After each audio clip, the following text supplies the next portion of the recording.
Brian, thank you. Thank you for the nice introduction. If you trust Brian, and I'm sure you do because you're there at the meeting, I'm not going to go into all of my background and all my credentials. I'm just going to start right in with my topic and help you make decisions about tax lien investing or tax certificate deed investing. People ask me all the time, which one do you like better? I like both of them. I like them for different reasons, different goals, different returns. They're both good. So what I'm going to do tonight is talk to you about the pros and cons of tax lien investing. And then I'm going to move to the pros and cons of tax deed and tax certificate investing. And then several times in those talks, I mentioned the advantages of getting quitclaim deeds from owners or former owners. So I'm going to talk a little bit about my strategy for getting people to sign quitclaim deeds over to me for very little money. And I'm going to end my part of the talk with answering a question that Brian Cloud sent to me about due diligence when you're buying tax certificate, tax deed property. Before I get into all of that, I want you to think about one thing. We're not talking about tax deeds and tax liens, one or the other, two strategies. We're talking about three strategies here. And by way of analogy, when I talk to people about lender foreclosure investing, the question I get most often is, how do you find property owners in distress? Because I know what the rules are. That's what they tell me. I know what to do. I know what the rules are. I know the redemption rules. I know all of this. What I don't know is how I find those people who are in distress.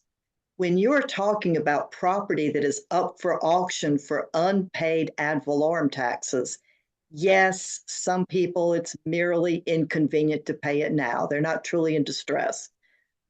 But a lot of times you're talking about a property or an owner that is in distress. And I'd like you to think about that and think about the kinds of strategies that opens up for you, irrespective of whether it's a tax lien or a tax deed. So keep that in mind as we talk. Starting out with tax liens, because they're that's the newer system that everybody talks about, and that's the one that more people are uncomfortable with. The tax lien system is where at auction, the investors bid down the interest rate. The interest rate starts at 12%. If the taxes due are $500, it's I'll accept 12% interest if the property owner redeems. I'll accept 11. I'll accept 10. And whoever has the lowest interest rate that they're willing to accept, if the property owner redeems, that's who the winner is. And if there are multiple people who say they will take no interest at all, there's a kind of a random number drawing. So because you bid the interest rate down, what's good about that with tax lien investing, as opposed to tax certificates where you bid the price up? With a tax certificate auction, it's 500, 600, 700, 40,000. And your head wants to explode and you're saying, how did we get from 700 to 40,000 just like that? That was an institutional investor who needed to spend $40,000. Do you have 41,000 to bid against that person? You don't. With a tax lien auction, you are usually willing to bid that interest rate down lower than the institutional investors are, and you're able to invest for very little upfront money, just the $500 for the taxes due, not the 40,000 that the institutional investors bid the price up to. So that's one really good thing about tax lien investing. It's cheaper to acquire, and you are in a competitive advantage as against the institutional investors. Because if you've done your research well and you've targeted the properties that you are reasonably certain you're going to end up with that real estate, you're willing to bid a much lower interest rate. With tax lien investing, they are allowed to be done online. The auctions are allowed to be online, not allowed with tax certificates. So you can outbid multiple auctions all over the state simultaneously, sitting in your living room, watching television in your pajamas. You can't go to a tax certificate auction that way. So I like that. It always irritated me that I wanted to invest in Jefferson County, but Birmingham, the Birmingham division and the Bessemer division had their auctions on the same day at exactly the same time. So I couldn't attend both of them. Now I can because it's online. Another advantage of tax lien investing is there is no such thing as a void tax sale anymore. With tax certificate investing, because of the mechanics about how it works, about taking property away from people, because you're able to take property away from people without a judge being involved, except for the probate judge, which, no offense to probate judges, doesn't really count in this context. But because you're able to take property away from people without a judge being involved, there are a lot of protections for them. And one of the biggest problems with those protections is the problem of the void tax sale. And a void tax sale happens when the wrong name is called off at the auction. So the auction calls off the property for Edna Poe. Edna died 3 months ago, 10 years ago. Edna got foreclosed on. Edna sold her property to somebody else. The problem is whoever actually owns the property on the day of the auction is not the person whose name is being called off at the auction. And no, heirs of Edna Poe is not a real legal person. So all of those auctions, except in Jefferson County, all of those auctions all across the state for tax certificate auctions where they call off the wrong name, those are void tax sales.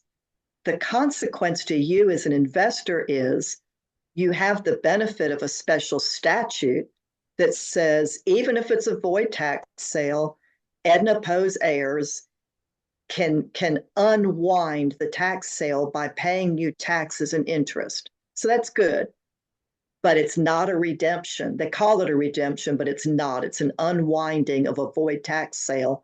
They do not have to pay you for the value of your improvements. If you put a tenant in possession of the property and collected rent, you have to give Edna Poe's heirs all of that rent you collected. There's a whole lot of terrible consequences with void tax sales. Jefferson County alone is different because they had a special statute passed in 1937 that basically said no such thing as a void tax sale in Jefferson County for calling off the wrong name, but they're the only ones that has that protection. So with tax lien auctions, you don't have that problem. As long as the parcel ID number is correct, it doesn't matter. Mickey Mouse's name could be on the auction. It makes no difference at all. So that's another benefit of tax liens. They're safer. The law is a lot more simple. I pretty much became an expert in tax certificate law because I had a question. And I'm good at legal research, so I researched it and found the answer to my question. But that answer caused 4 more questions. So I looked up the answer to 4 more questions, and that made like 16 more questions. And I like puzzles. I like crossword puzzles, jigsaw puzzles, any kind of puzzles. I like them. So I just kept going and going and going. Every time I found an answer, I found 4 more questions. And I just kept going. And one day I looked up and I thought, dang, this stuff's complicated. But I kind of feel like I've got my arms around the whole thing. Tax liens are a lot more simple, and I like them for that reason. Now, the part of me that makes money doing consulting work and selling classes and videos and books about tax sale investing, that part of me selfishly is a little disappointed that the law's gotten a lot simpler. But the other part of me that likes things to be clean and clear and easy and simple, that part of me really likes tax liens a whole lot. With tax lien investing, you do not have the right to take possession of the property. That's a disadvantage. You are not entitled to possession until you've held your tax liens for the correct number of years, and then you filed your lien foreclosure lawsuit, and then the judge enters an order and says, it's yours. Now you're entitled to possession, not 1 second before that. And that's a problem for a lot of investors, not necessarily because they want to take possession right away and improve the property and rent it out or do something with it, but because the property is deteriorating in value until they are able to foreclose the lien and take possession of it. There is one workaround for that. This is something you should consult with an attorney before taking advantage of this workaround.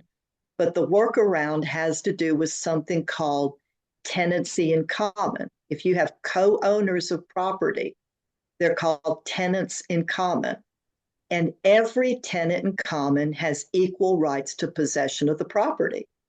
And so if property goes through a tax lien auction and the former owner has died and there are 5 heirs, and you can get one of those heirs to throw you a quitclaim deed, just one of them. There's always a weak link somewhere that will sign a quitclaim deed for a $100 bill. If you can get one of those to sign a quitclaim deed, you are now also a co-owner of that property, a tenant in common, and you are entitled to take possession. Now, what you do with that and how you protect yourself for any improvements that you make or rents that you collect, that's a lawyer discussion. I'm simply telling you it's possible, even with tax liens, but you have to do it right.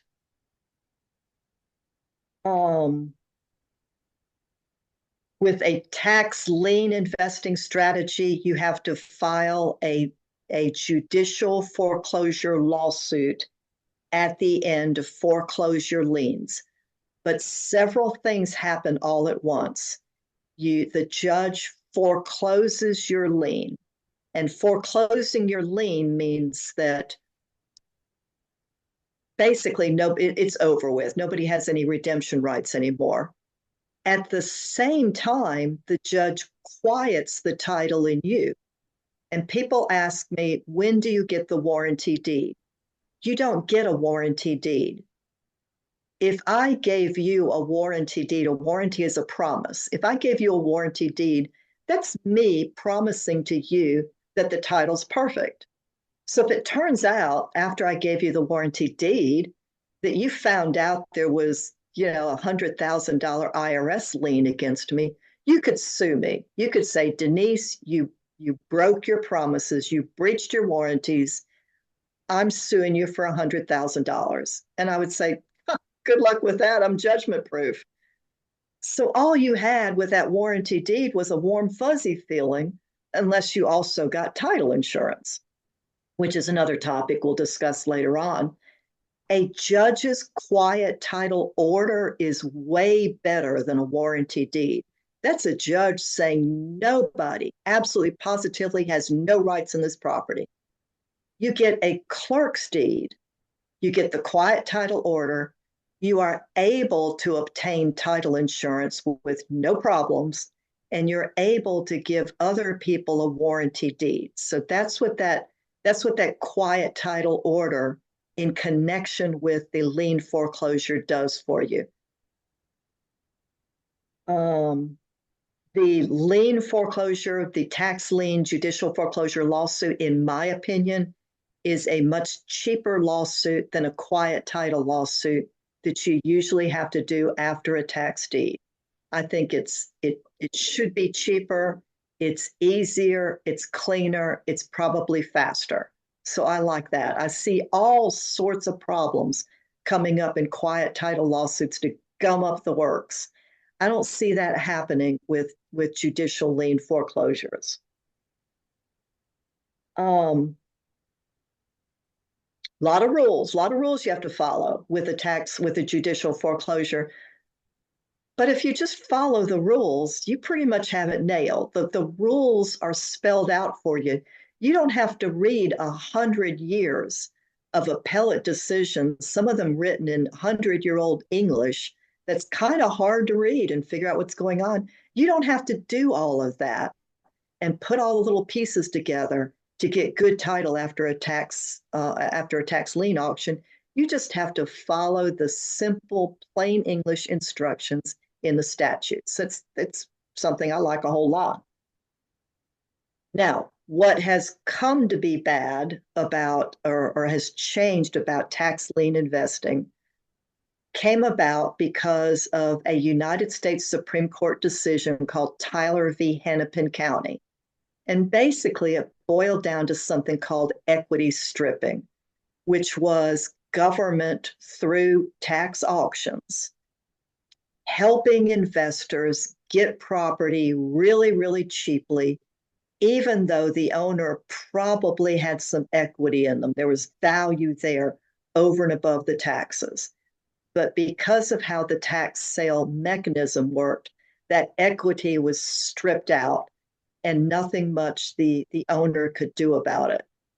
And that was a United States Supreme Court decision that did not take place in Alabama, but it applied across the entire United States.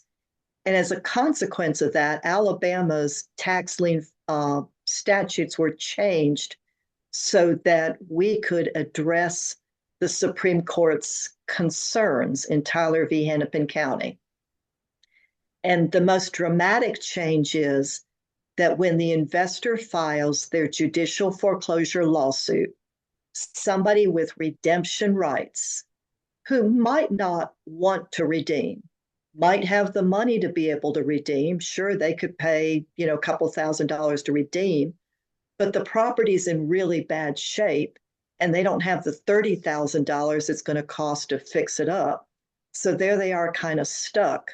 And this new system gives them an option where they can say, I don't want to redeem, but I do want for there to be a public auction so that maybe some investor out there will bid a price at auction that's high enough to pay the investor for the taxes and the interest and their legal fees for the judicial lien foreclosure lawsuit and the cost of the auction. Maybe an investor will bid the price high enough that it will pay all of those things to the tax sale investor plus some extra money. And that extra money is paid into court. And if there's only one person who has redemption rights, let's just say it's the owner of the property, owned it in his own name, still alive, has no heirs, and there's the winning bid at the public auction. That public auction is like a lender foreclosure auction. It's arranged by the tax sale investor. Notices are run in the newspaper. It's at different times depending on when the tax sale investor wants to have them. Everybody can come.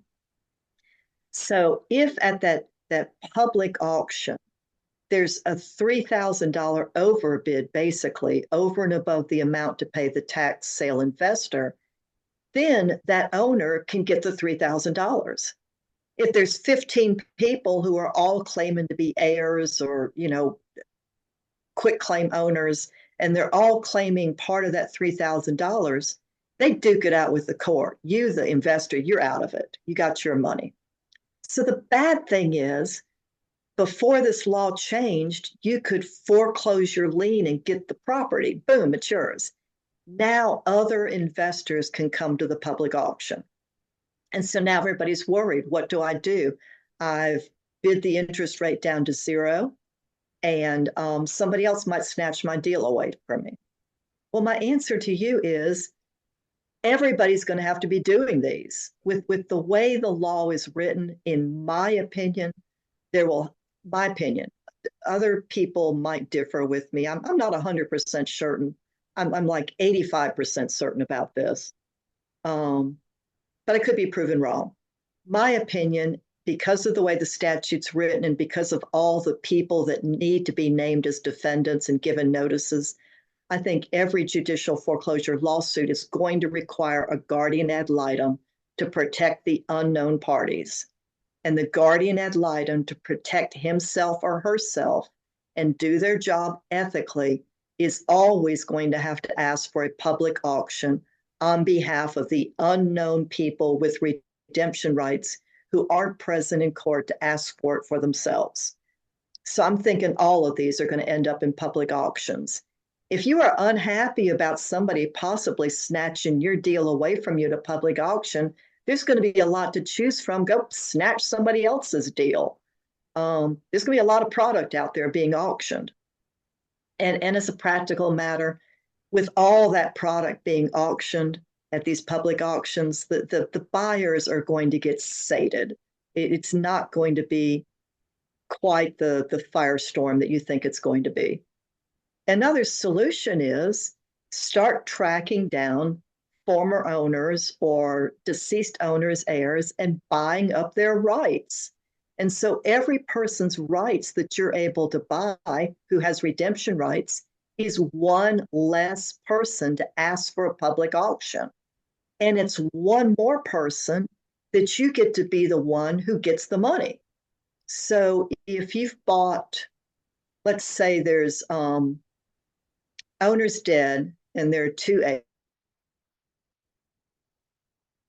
heirs, and you've got $10,000 in it, in order to redeem from you and pay taxes, interest, legal expenses for the lawsuit, auction expenses for the auction, all in, you're at $10,000. But you've bought one of those heirs' rights for $100. Now you're all in for $10,100. The opening bid is going to be $10,000. That's you. Somebody can bid $10,500. You can bid that price up. You can outbid that person because you're getting half of the overbid money. Even if that other person does get it, you're getting half of the overbid money. So you can bid that price up pretty high. And if you can buy out the rights of everybody who has redemption rights, boom, it's all over with. You don't have to worry about it. So that's my synopsis about what's good and what's bad about tax lien auctions. And I'll take questions at the end. I'm going to switch now to tax certificates and tax deeds, what I think the pros and the cons are for that. And that's the old system. That's the way we've been doing it for about 100 years until the law changed. In case you're interested, why did the law change? The law changed because Shelby County and Baldwin County, the two wealthiest counties in the state, were getting run ragged with owners calling them, complaining about preservation improvement disputes. And the county didn't have a dog in that fight, but still everybody called to complain about it and ate up everybody's time over it. The overbid money, managing the overbid money, being sued with the class action lawsuits or the single plaintiff lawsuits. They're getting sued all the time about the overbid money. And so Baldwin County and Shelby County got together and they said, we want out of the overbid business. This is too many headaches. The pain has got to stop. And the institutional investors said, hey, we make a whole lot of money coming to Alabama with our big overbids, earning 12% interest, and then it went to 8%, but it was still a lot of interest. And the institutional investors said, if you guys do away with the overbid, we're not coming to Alabama anymore. And Shelby and Baldwin County said, we don't care. The pain has got to stop. And so that was the driving force to change the law. Overall, I think it was a good thing, but that's how it got started, as the rest of the story, as they say. So let's talk about the old system, tax certificates, which then become tax deeds. In that process, investors bid up the purchase price. And so there's a cap of how much of that purchase price can earn interest. But before you reach the cap, you can earn a lot more interest. If you're after interest revenue, tax certificate investing is better because you're able to place a lot more money earning high interest rates. You're entitled to immediate possession. Once you have the tax certificate in your hot little hands, you're entitled to possession. Not once you pay your money to Jefferson County. Not then, not once the auction's over, not once you pay your money to Jefferson County in May of each year, as you know, when they used to do those. Only when they got around to printing the tax certificates in like August, and they don't mail them out to people, you had to call and say, please send me my tax certificate. And once you had it in your hands, then you're entitled to possession. So what does that mean, entitled to possession?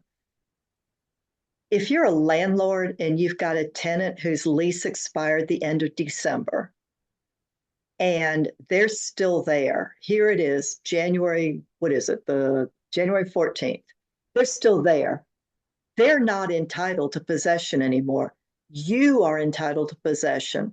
But I think we all know we can't just barge in while they've gone to Walmart and throw all their stuff out on the street. We need a court order. And it's the same thing with tax certificate sales and being entitled to possession. And what it boils down to is if the property is abandoned, you can take do-it-yourself possession. If the property is merely vacant and maybe in really bad shape, but not legally abandoned, you are not entitled to do-it-yourself possession. You need a court order after an ejectment lawsuit, which is kind of like an eviction lawsuit, but it's in circuit court instead of district court. So it's more expensive. Things take longer. People can ask for a jury, but that's an ejectment. And so if you think of ejectment, you're thinking about push something off. The ejectment lawsuit doesn't just order the owner off the property, which, you know, you're probably thinking, well, there's nobody here, I don't need an ejectment order. The ejectment order also legally puts you in possession. So you're in lawful possession. And certainly if anybody is occupying the property, you need an ejectment lawsuit. So how do you know if a property is abandoned? You almost don't.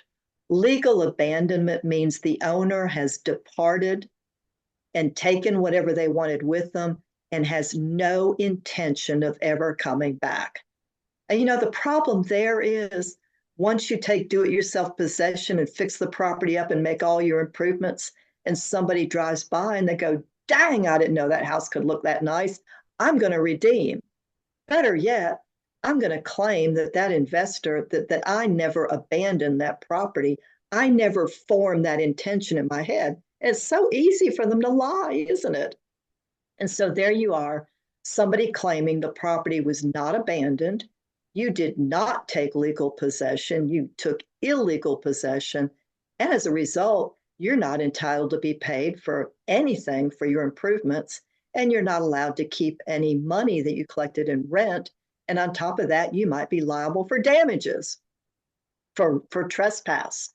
So when you are thinking about taking possession of a tax certificate property, please talk to a lawyer. And I'm a big believer in teaching people how to do things themselves without lawyers. So I don't always just default to go to the lawyer. This is a lawyer conversation right here, I promise you. If the owner signs a lease with you, though, signing a lease is the owner recognizing that he's allowed to be in possession only with your permission, which is basically him surrendering possession and allowing you to take possession and then lease it to him. So that's a good tool you can use there if they're willing to sign a lease with you.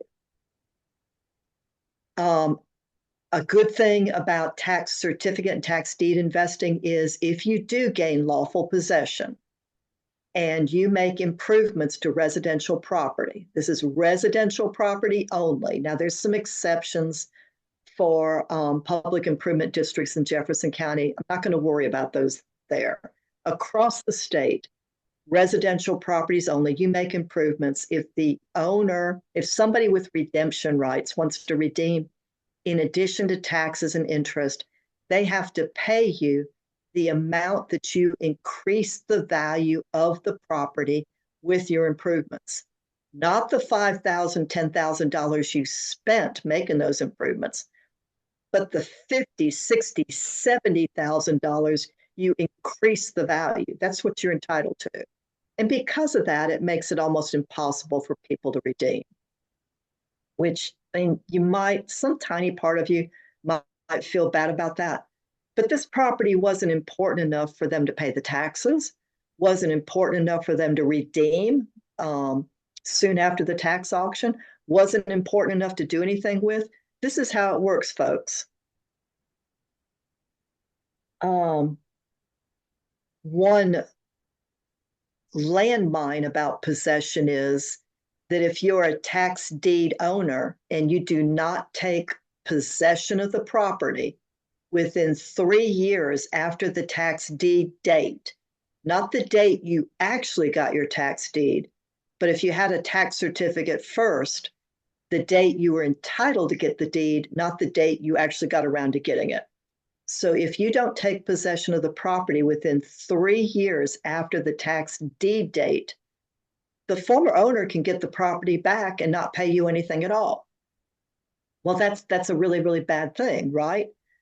But you know, if the wheels are turning, you should be thinking, hey, that gives me an opportunity. I know lots of other out of state, not anybody we know, out of state strangers who have tax deeds and have not taken possession, and it's been more than 3 years since the tax deed date.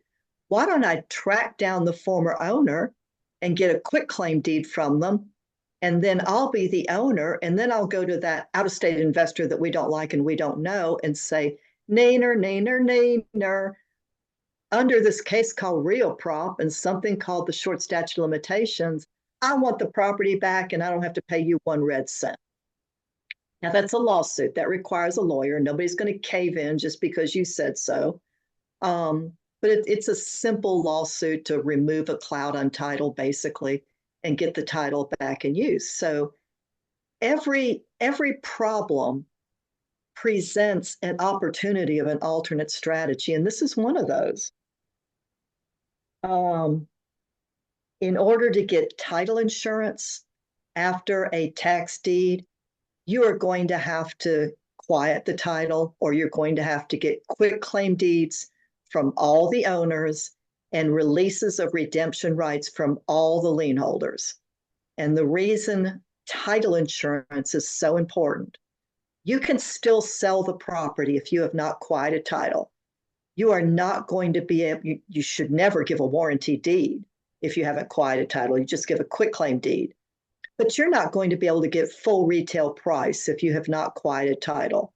Your buyer is not going to be able to borrow the money to buy the property because their lender is going to require title insurance, and no title insurance company is going to write title insurance on a tax deed unless you have quieted title or gotten quitclaim deeds from everybody.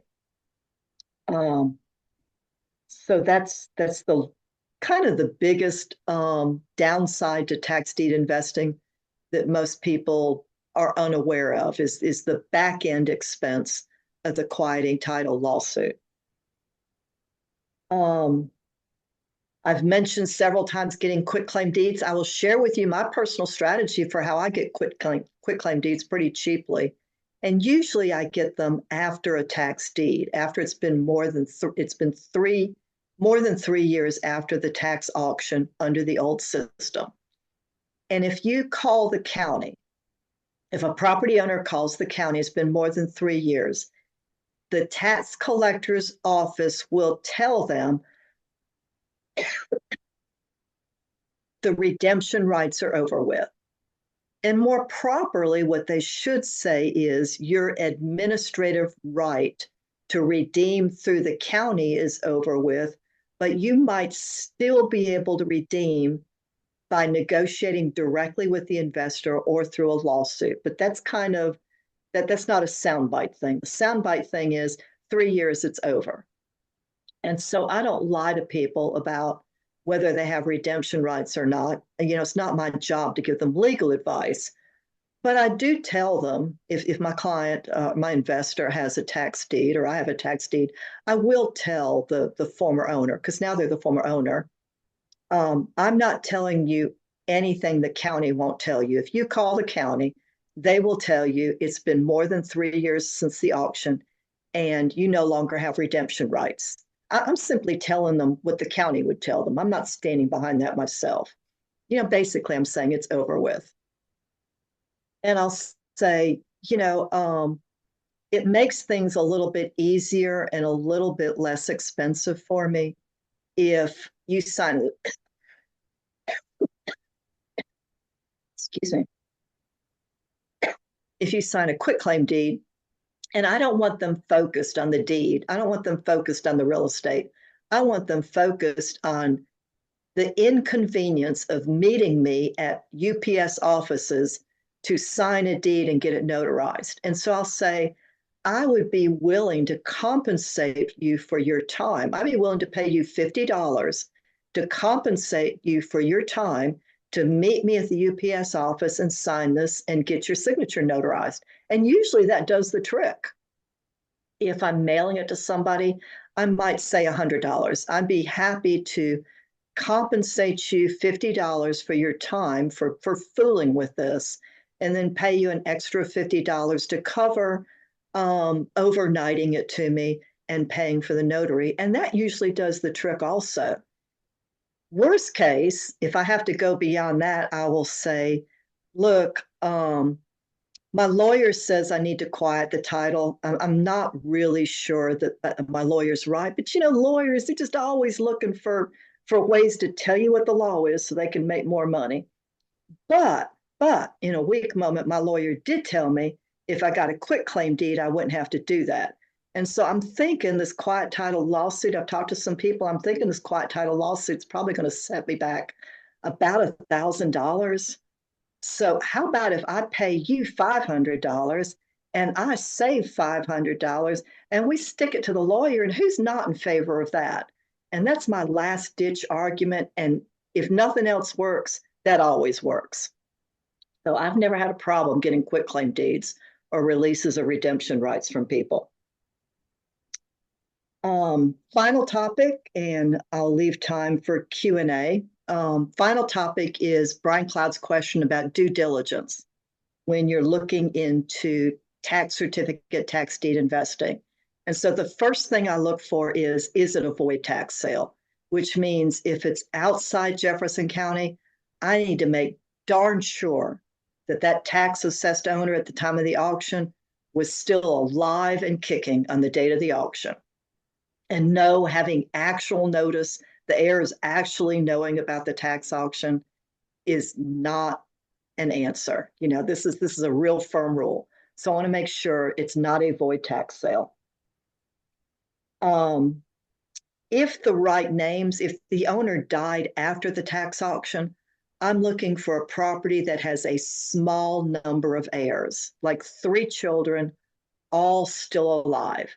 I don't want dead children and dead grandchildren and great-grandchildren moved to China. I just don't want all of that. I don't want anything that complicated. There's just too many tax sale properties to put up with that. So when I find a whole lot of co-owners, I just go, too much trouble. I want to know that I can find these people, which is usually just a Google search. Sometimes a Facebook search, but usually a Google search will help me find people. So I want them findable because I want them to sign a quitclaim deed to me, ideally, at least one of them. I want to know, is that property abandoned or is it merely vacant and in bad shape? I want to be able to take possession. Now, yes, I told you earlier that it's what's in the mind of the owner, and we don't know.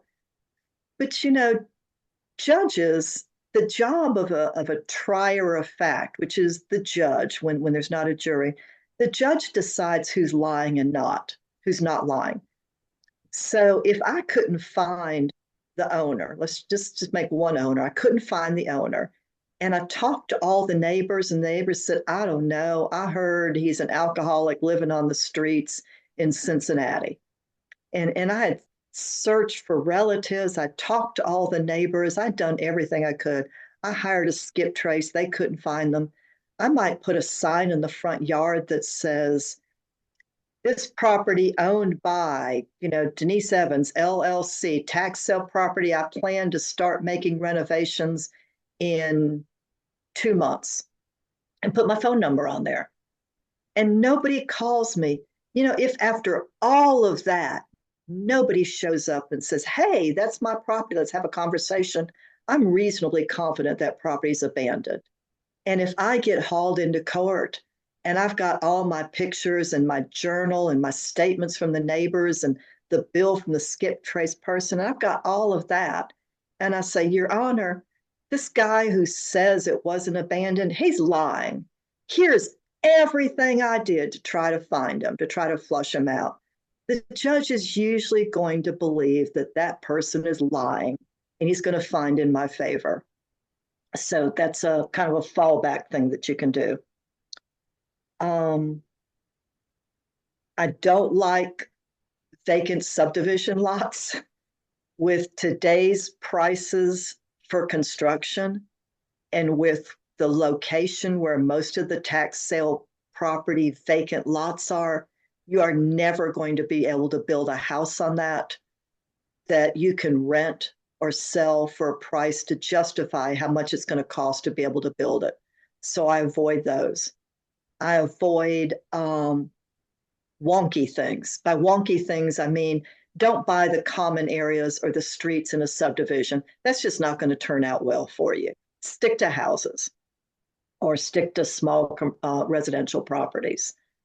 My father was Army EOD for 20 years, explosive ordnance disposal.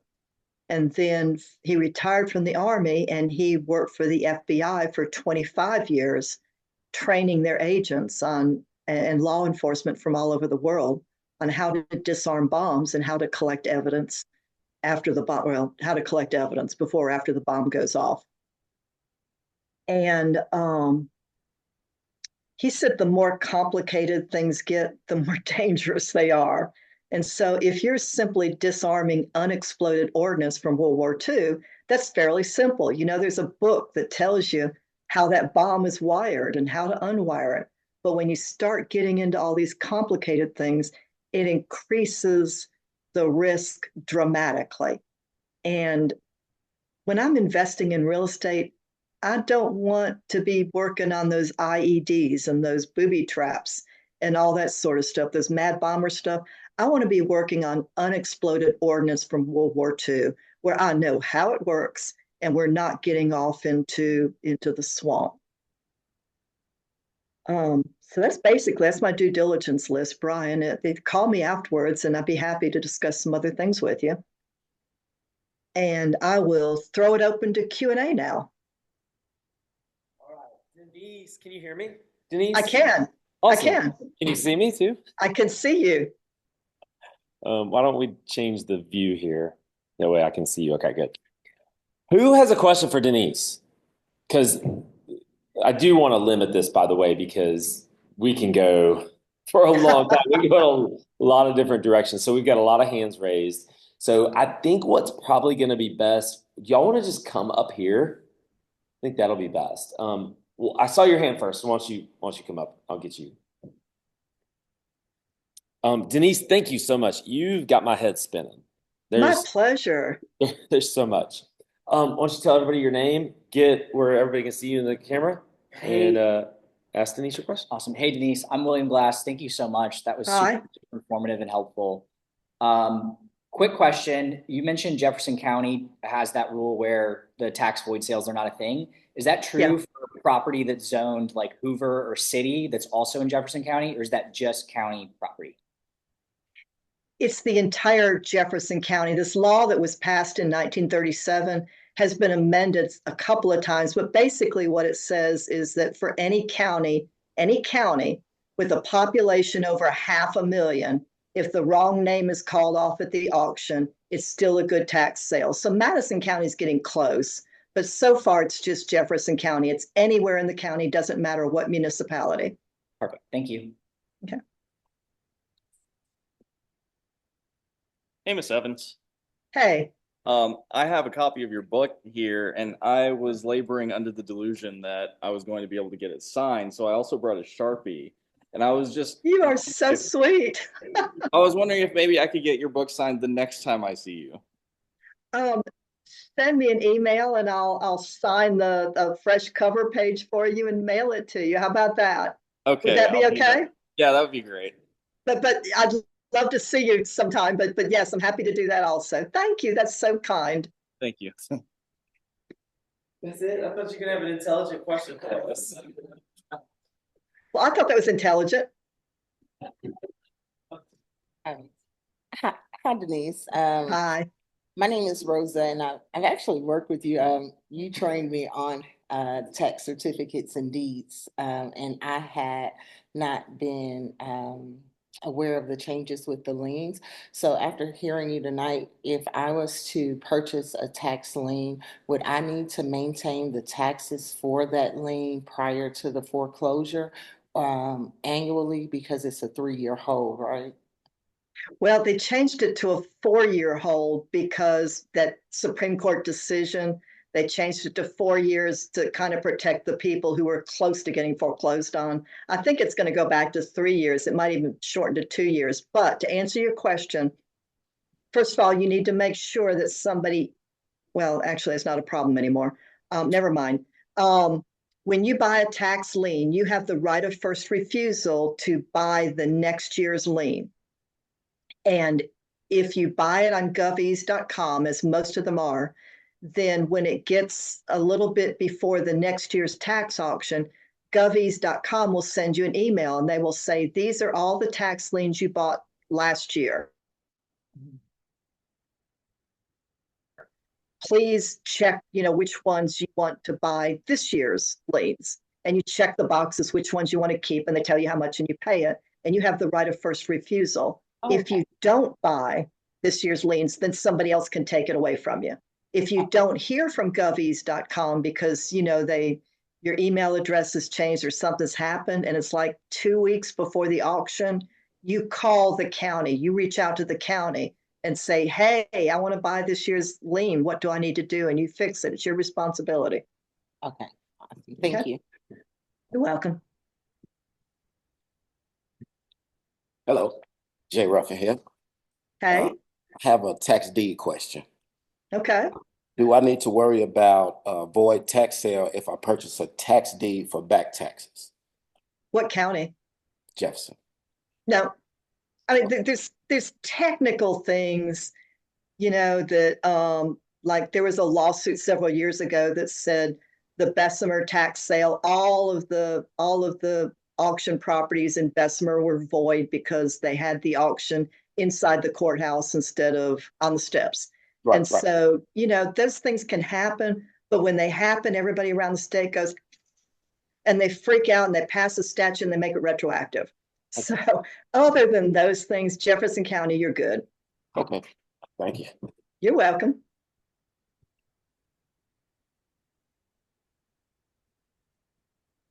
Hi, Denise. Hi. I'm Patrick Rencher. We've been emailing. Patrick, how are you doing? Gonna be seeing you Saturday. Yeah. I got a question. Man, it just left. So I asked another one. Stage fright. When I get a tax, the state auction, that's what I wanted to ask. Have you gotten any updates on the state auction?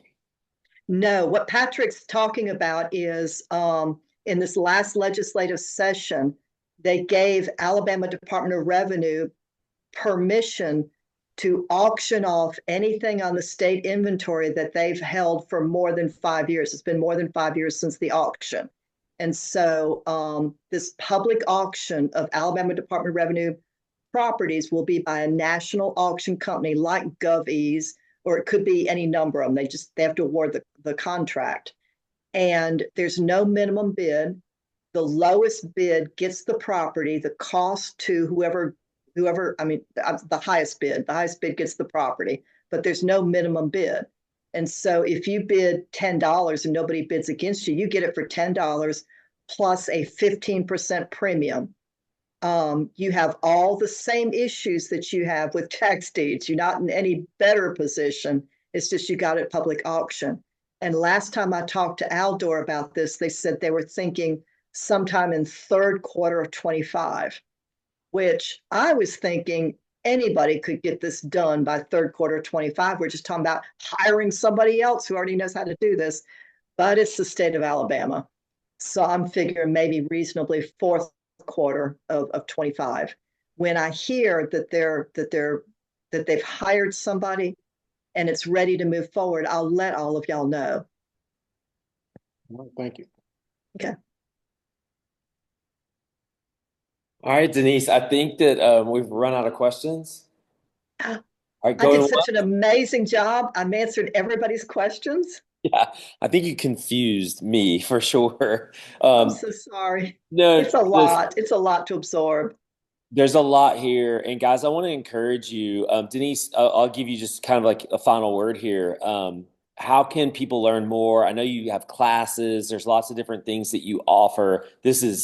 I don't even know if I'd consider this to be, touching the iceberg or to the tip of the iceberg. There's so much to Alabama tax properties. How can people learn more about you and learn more about tax properties?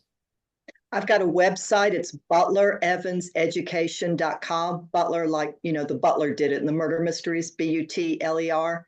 Evans, my last name, Evans, education spelled all the way out.com. If you go there, I've got tabs for landlord tenant materials, classes, videos, books, that sort of stuff. A tab for distressed properties, and which is tax sales and foreclosures. And then a tab for general stuff, which is like, income taxes, seller financing. But if you go there, I've got a lot of materials there. If you even just get one of my free products, like the auction calendar for last year, because we don't have the auction calendar yet for 25.